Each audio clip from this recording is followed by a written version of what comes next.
La décision d'acquittement a été prise et j'en suis reconnaissante envers la cour d'assises. Un regard appuyé sur le banc de la presse, Amine Oualan vient d'apprendre qu'il est acquitté des faits d'association de malfaiteurs.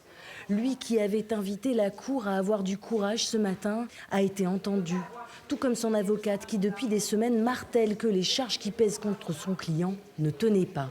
Les éléments qui étaient présentés comme des éléments à charge étaient des éléments soit erronés, soit effectivement qui ne provenaient que des déclarations farfelues d'un individu dont on a vu qu'on ne pouvait lui accorder aucun crédit.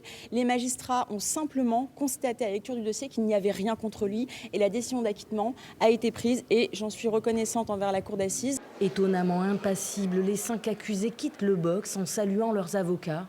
Il faut dire que les peines prononcées sont en deçà des réquisitions. À l'encontre de 3 accusés, le ministère public avait en effet requis la réclusion criminelle à perpétuité. C'est le cas de Gabriel Horry, condamné aujourd'hui à 25 ans de prison pour complicité dans ce double assassinat.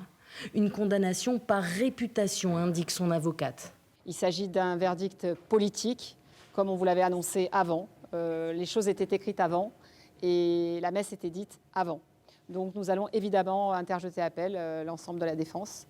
Pour les 2 hommes, considérés comme les commandos introduits dans le Formule 1, la Cour les condamne à 15 et 25 ans de prison. Tous ont 10 jours pour faire appel.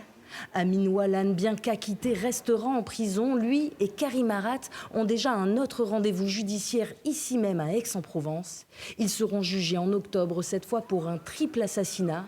Parmi les victimes, le grand frère d'Amine Kessassi.